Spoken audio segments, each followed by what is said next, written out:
Perkenalkan,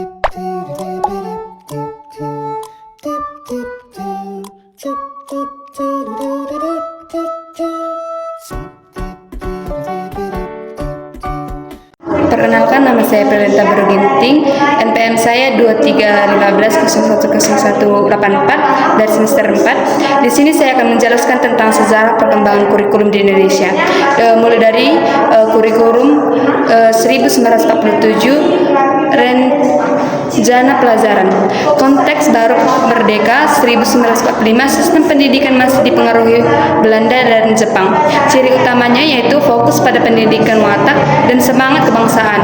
Belum disebut kurikulum, tapi rencana pelajaran. Pelajaran diarahkan untuk membentuk manusia merdeka dan berjiwa nasional. Dan yang kedua yaitu kurikulum 1952, yaitu rencana pelajaran terurai. Ciri utamanya yaitu setiap mata pelajaran punya tujuan pengajaran yang jelas, materi pelajaran mulai lebih terstruktur, guru diberikan pedoman yang lebih rinci dalam mengajar. Dan yang ketiga yaitu kurikulum 1964, rencana pendidikan. Ciri utamanya yaitu fokus pada Pancawardhana, yaitu 5 aspek perkembangan moral, intelektual, emosional, keterampilan, dan jasmani. Pembagian waktu belajar yang terstruktur, penekanan pada pembangunan anak secara menyuruh. Dan yang keempat yaitu kurikulum 1968. Ciri utamanya lebih menekankan pada pembangunan jiwa Pancasila, penekanan pada pembentukan manusia seutuhnya, yaitu bisa disebut cipta, rasa, karsa, dan karya. Pendidikan dibagi menjadi pengetahuan dasar, keterampilan, dan pembinaan sikap. Dan yang kelima yaitu kurikulum 1975.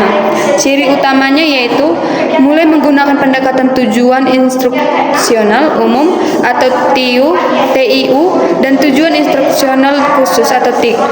Guru lebih banyak diberi petunjuk teknis dalam bentuk satuan pelajaran atau disebut satpel. Penekanan pada efisiensi dan efektivitas kegiatan belajar mengajar.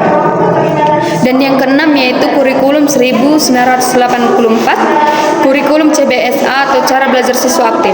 Ciri utamanya itu fokus pada siswa sebagai subjek aktif dalam belajar. Pendekatan proses bukan hanya hasil belajar, tapi bagaimana siswa belajar. Dikenal sebagai kurikulum yang mendorong keterlibatan siswa dalam pembelajaran. Dan yang ketujuh yaitu kurikulum 1994. Ciri utamanya itu menggabungkan pendekatan CBSA dengan struktur pelajaran padat. Pembelajaran dibagi dalam semester, sering dikritik karena terlalu padat materi dan kurang fleksibel. Dan yang ke-8, kurikulum 2004. Kurikulum berbasis kompetensi atau KBK. Ciri utamanya itu menekankan kompetensi dasar dan hasil belajar. Penggunaan penilaian berbasis portofolio project dan untuk unjuk kerja. Guru berperan sebagai fasilitator pelajaran. Dan yang ke-9 yaitu kurikulum 2006 atau KTSP, atau bisa disebut kurikulum tingkat satuan pendidikan. Ciri utamanya itu memberikan otonomi kepada sekolah untuk mengembangkan kurikulum sendiri sesuai konteks lokal, menggunakan standar isi dan standar kompetensi lulusan sebagai acuan. Dikenal sebagai kurikulum yang fleksibel. Dan yang ke-10 yaitu kurikulum 2013 atau K13. Ciri utamanya menekankan pendidikan karakter, kompetensi inti, dan penilaian autentik. Integrasi antara sikap, pengetahuan, dan keterampilan. Guru berperan sebagai fasilitator dan penilai perkembangan siswa secara menyeluruh. Dan yang ke-11 yaitu kurikulum Merdeka 2022 sampai sekarang. Fokus pada kemerdekaan belajar, diferensiasi, dan di proyek penguatan profil pelajar Pancasila. Guru dan sekolah lebih bebas mengatur pembelajaran sesuai kebutuhan siswa. Materi lebih fleksibel, tidak terlalu padat, penilaian berbasis formatif untuk mendukung perkembangan siswa. Dan kesimpulannya itu perkembangan kurikulum di Indonesia mencerminkan perubahan sosial, politik, dan kebutuhan zaman. Dari kurikulum yang sangat terpusat pada padat, kini kita menuju kurikulum yang fleksibel, kontekstual, dan berpusat pada peserta didik. Sekian dari penjelasan saya tentang sejarah perkembangan kurikulum di Indonesia. Terima kasih.